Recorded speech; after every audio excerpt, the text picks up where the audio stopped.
हम अक्सर ये सोच के परेशान हो जाते हैं कि हमारे लक काम नहीं करा, हमारा लक खराब है, लेकिन ऐसा बिल्कुल भी नहीं होता। प्रॉब्लम कहाँ होती है? हमारी मेहनत में। प्रॉब्लम कहाँ होती है? हमारी डेडिकेशन में। अगर हम अपना 100% उस पर मेहनत करें, अपना 100% हार्डवर्क करें, तो कभी भी लक के लिए कुछ बचेगा ही नहीं। मैं आपको बताता हूँ लक और अपने हार्डवर्क का रेशियो क्या होता है, कैसे डिपेंड करती है कोई चीज़ लक पर और कैसे कोई चीज़ डिपेंड नहीं करती लक पर। अगर आपने अपना किसी एग्जामिनेशन के लिए, किसी एंट्रेंस एग्जाम के लिए, किसी गेम के लिए अगर आपने अपना 100% दे दिया तो लक के लिए बचेगा 0। लेकिन अगर आपने अपना 40% दिया तो लक के लिए बचेगा 60%। अगर आपने दे दिया अपना 60% तो लक के लिए बचेगा 40%। अगर आपने दे दिया अपना 90% तो लक के लिए बचेगा 10%। अगर आपने दे दिया 100% तो लक के लिए बचा 0%। तो आप समझ गए कि कोई भी एंट्रेंस एग्जाम लक पे डिपेंड नहीं करती। डिपेंड करती है तो सिर्फ और सिर्फ आपके मेहनत पे, आपके हार्डवर्क पे, आपकी डेडिकेशन पे। आपको वो चीज़ कितनी प्यारी है वो इस बात पे डिपेंड करती है। अगर आपको वो चीज़ बहुत ज़्यादा प्यारी है, अगर आपको एक IIT, एक NIT, एक बिट्स पिलानी, अगर कोई भी दुनिया की कोई भी बड़ी से बड़ी चीज़ बहुत ही ज़्यादा प्यारी है तो वो डिपेंड नहीं करेगी लक पे, वो डिपेंड करेगी आपकी मेहनत पे, वो डिपेंड करेगी आपकी dedication. My name is Gaurav Chaudhary and you are watching mister Gaurav. तो दोस्तों कैसे आप लोग? आई होप आप सभी बहुत ही ज़्यादा अच्छे होंगे। तो गाइस इस वीडियो में मैं आपको बताने वाला हूँ कि आपका एग्जाम है जो काफ़ी नज़दीक आ चुका है, तो आप लोगों को इस एग्ज़ाम में कैसे अच्छे से अच्छा स्कोर करना है। काफ़ी सारे स्टूडेंट ऐसे हैं जिन्होंने अब तक इस एग्जामिनेशन के लिए बिल्कुल भी नहीं पढ़ा है, लेकिन वो फिर भी चाहते हैं कि मैं थोड़ा बहुत अच्छा स्कोर कर लूँ और कैसे भी करके कट ऑफ क्लियर कर लूँ इस एग्जामिनेशन की, मैं कैसे भी क्वालिफाई कर जाऊँ। तो उनके लिए क्या ट्रिक है, कैसे वो इस एग्ज़ाम को क्लियर कर सकते हैं, उसी टॉपिक में मैं आज इस वीडियो में बात करने वाला हूँ, जिसे हम कहते हैं गेस वर्क, यानी तुक्का मारना। मैं आपको बताऊंगा कि तुक्का कैसे लगाते हैं, सही तरीका क्या है तुक्का लगाने का। ये सारी जानकारी अगर आपको चाहिए तो वीडियो को एंड तक जरूर देखना। अगर चैनल पर नए हो तो सब्सक्राइब करके बेल आइकन को प्रेस कर लो। तो चलिए वीडियो को शुरू करते हैं। गाइस सबसे पहले मैं आपको कुछ चीज़ें ऐसी बता देता हूँ जो कि आपको बिल्कुल भी नहीं करना है। तो अक्सर हम क्या कर देते हैं, जब भी हमें तुक्का लगाना होता है या गैस वर्क करना होता है, हमें क्वेश्चन नहीं समझ में आ रहा होता है या आंसर हमें नहीं पता चल रहा होता है, फिर भी हम चाहते हैं कि हम और भी क्वेश्चन करें, अटेम्प्ट करें, तब उस टाइम हम क्या कर देते हैं कि हम जय माता दी का यूज़ करते हैं। तो गाइस जय माता दी आपकी ज़्यादा हेल्प नहीं कर सकता, ठीक है ना। अगर आप ये सोच के करोगे कि हाँ इनमें से ये ऑप्शन ठीक है, ये ऑप्शन ठीक है, ऐसे ही लगा दोगे, तब इस केस में आपका आंसर सही होने के चांसेस बिल्कुल भी नहीं है, बिल्कुल 0 चांसेस हैं सही होने के। हाँ अगर आपका लक अच्छा है, आप बहुत ही लकी हो सकता है आपका सारे के सारे आंसर सही हो जाएं तो बात अलग है, लेकिन चांसेस बहुत ही कम है। और मेरे ख्याल से आपका आज तक कभी भी ऐसा सही नहीं हुआ होगा, आपने अगर तुक्का लगाया होगा तो गलत ही गया होगा। ज़्यादातर स्टूडेंट के साथ ऐसा ही होता है, कभी भी वो गैसवर्क करते हैं तो उनका गैसवर्क गलत ही जाता है, सही कभी होता ही नहीं है। तो कैसे आपको क्या करना है वो मैं इस वीडियो के अंदर बताऊंगा, लेकिन क्या नहीं करना है ये भी आपको सुनना बेहद ज़रूरी है। आप ऐसा बिल्कुल भी मत करना कि आप जय माता दी करके आ रहे हो या फिर ऐसे रैंडमली कोई भी टिक करके आ रहे हो, इससे आपका प्रॉब्लम होगा। प्रॉब्लम क्या होगी, आपके मार्क्स नेगेटिव में जाने के चांसेस और भी बढ़ सकते हैं, इवन 0 भी नहीं नेगेटिव में और चले जाएंगे अगर आप ऐसा करोगे तो, ठीक है। तो ऐसा बिल्कुल भी नहीं करना है। उसके बाद आप बात करते हैं गैस कैसे करें, गैस वर्क कैसे करें, तुक्का कैसे लगाएं। तो चलिए स्टार्ट करते हैं। तो गैस सबसे पहले मैं आपको बता दूं, जब भी ऑब्जेक्टिव टाइप क्वेश्चन आपका सामने आता है तो उसमें सबसे पहले हमें क्या करना चाहिए, हमें ट्रू और फॉल्स सेलेक्ट करना आना चाहिए। कैसे करते हैं ये टेस्ट, जैसे हमारे पास 4 ऑप्शन है ABCD, तो हमें पता होना चाहिए ABCD में से ऐसे कौन से ऑप्शन है जो तो इस क्वेश्चन के आंसर हो ही नहीं सकते।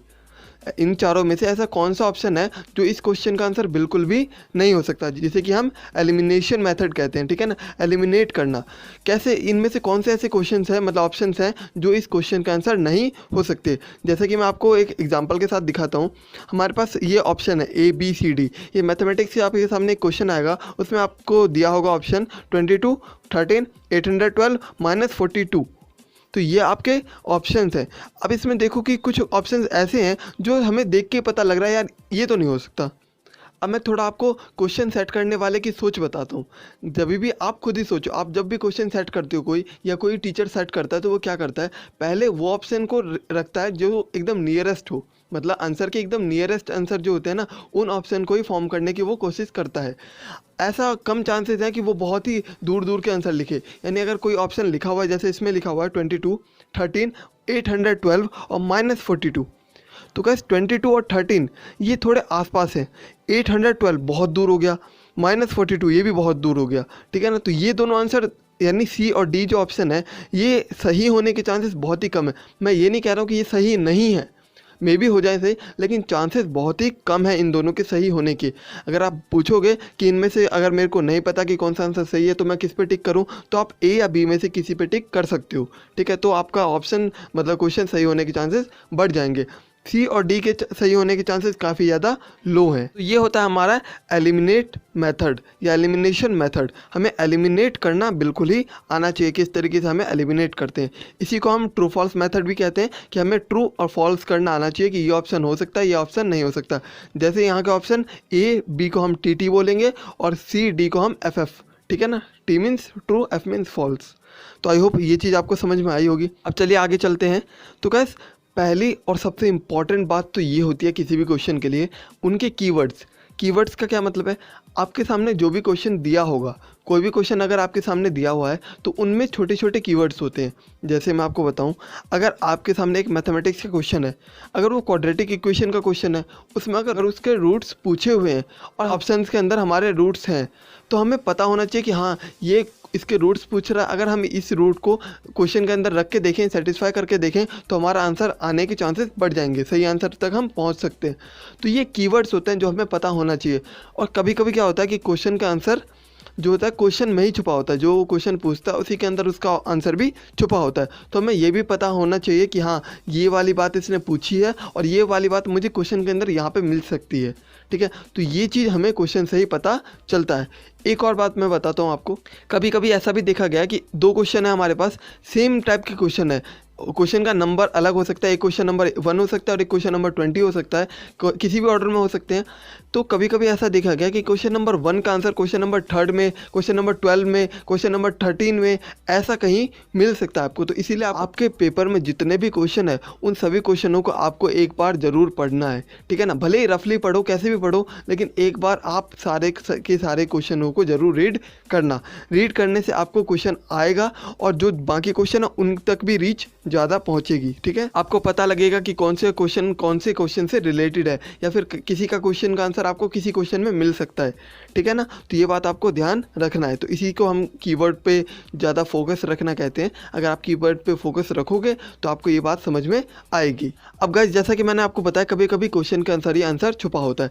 जैसे मैं आपको बताऊँ, एक क्वेश्चन कुछ इस तरीके से पूछे जाते हैं कि ये मतलब कोई भी क्वेश्चन है उसकी यूनिट्स, आपको वो सेम क्वेश्चन का जो आंसर होगा उसमें डिफरेंट यूनिट के अंदर आपका आंसर लिखा होगा, ठीक है ना। 1 किलोमीटर पर आवर लिखा है, किलोमीटर पर आवर स्क्वायर लिखा है, ऐसे करके आपका लिखा होगा, ठीक है ना। आपको अगर उसका यूनिट नहीं पता है तो हो सकता है आपको उसका यूनिट किसी और क्वेश्चन के अंदर मिल जाए, या फिर उसी क्वेश्चन के अंदर आपको अगर ढंग से पढ़ोगे तब आपको वो यूनिट मिल सकता है, ठीक है ना। तो क्वेश्चन के अंदर भी आंसर छुपा होता है काफ़ी टाइम। तो हमें क्वेश्चन को अच्छे से रीड करना चाहिए। अगर हम रीड करेंगे तो हमें पता चलेगा कि पूछ क्या रहा है और उसका आंसर हमें कहाँ मिल सकता है। तो हमें क्वेश्चन को बहुत ही अच्छे से रीड करना आना चाहिए। अब बात करते हैं कि बहुत अच्छे से रीड करने का मतलब ये बिल्कुल भी नहीं है कि हम एकदम डीप रीडिंग करें। मैंने आपको बताया स्टार्टिंग में ही, आप रफली रीड कर सकते हो। आपके पास इतना टाइम नहीं होता, क्योंकि हम तुक्का कब लगाते हैं, जब एकदम एंड में, जब हमें लगता है कि हाँ यार अब तो क्वेश्चन सॉल्व होगा नहीं, अब चलो तुक्का गैस वर्क करते हैं, ठीक है। तो गैस वर्क करते हैं हम एकदम एंड में। तो हमारे पास एंड में इतना टाइम नहीं होता कि हम क्वेश्चन को एकदम डीपली पढ़ें। अगर ऐसे पढ़ने लगेंगे तो गया, ठीक है ना, हम गैस वर्क कर पाएंगे, हम एक ही क्वेश्चन में बैठे रह जाएंगे, ठीक है। तो हम डीप रीडिंग बिल्कुल भी नहीं करेंगे, क्वेश्चन को पकड़ के नहीं बैठ जाएंगे। हम रफली रीड करेंगे उसे, लेकिन ऐसे रीड करेंगे कि इंपॉर्टेंट पॉइंट ना छूटे, ठीक है। तो रीड करना बहुत ही ज़्यादा इंपॉर्टेंट है, लेकिन डीप रीडिंग बिल्कुल भी नहीं चाहिए। अगर आप गैस वर्क कर रहे हो तो, अगर खुद से क्वेश्चन सॉल्व कर रहे हो तो बिल्कुल ही जितने अच्छे से रीड कर सकते हो 1 या 2 बार एटलीस्ट जरूर रीड करना। अब जो नेक्स्ट पॉइंट है वो है पैटर्न एंड सिमिलरिटीज़।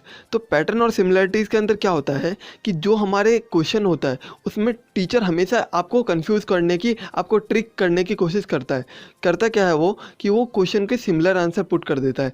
मतलब ऐसे आंसर जो साउंड सिमिलर करते हैं या फिर जिनके ऑप्शन देखने में सिमिलर हों, उन्हें अक्सर वो अपने ऑप्शन में रख देता है।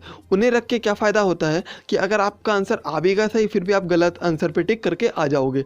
तो कभी भी आपके सामने अगर कुछ ऐसे ऑप्शन आ रहे हैं जिसमें 2 या 3 ऑप्शन सिमिलर हो और एक डिफरेंट हो, तो हमेशा आप उस डिफरेंट वाले को एलिमिनेट कर सकते हो और जो सिमिलर आंसर है उन पे जा सकते हो। सिमिलर आंसर के सही होने के चांसेस बहुत ही ज़्यादा हाई होते हैं। इसी तरीके से जो भी सिमिलर आंसर हो या सिमिलर पैटर्न वाले क्वेश्चन हो, उन्हें आप अगर एक साथ सॉल्व करोगे तो हो सकता है एक क्वेश्चन का आंसर दूसरे क्वेश्चन में मिल जाए।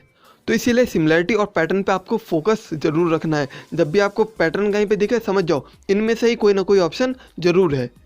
तो आई होप गाइज आपको ये सारी बातें अच्छे से ये वीडियो पसंद आई होगी। अगर वीडियो पसंद आई तो वीडियो को लाइक ज़रूर करना और कमेंट करके बताना कि आपको कोई और डाउट हो या किसी और टॉपिक पे वीडियो चाहिए, या फिर इस वीडियो को यार आप शेयर ज़रूर करना अपने फ्रेंड के साथ। और कोई कॉम्पिटिटिव एग्जाम देने वाले हैं तो उन तक इस वीडियो को शेयर ज़रूर करना, और आपके कुछ ऐसे फ्रेंड जो बिल्कुल भी नहीं पढ़ते तो उन तक इस वीडियो को ज़रूर पहुँचाना, ठीक है। और चैनल पर अगर नए हो तो सब्सक्राइब जरूर कर लेना ताकि आने वाली सभी वीडियो का अपडेट आपको मिलता रहे, और साथ में बेल आइकन को भी प्रेस कर लेना। तो चलिए मैं मिलता हूँ आपसे एक अगले वीडियो में।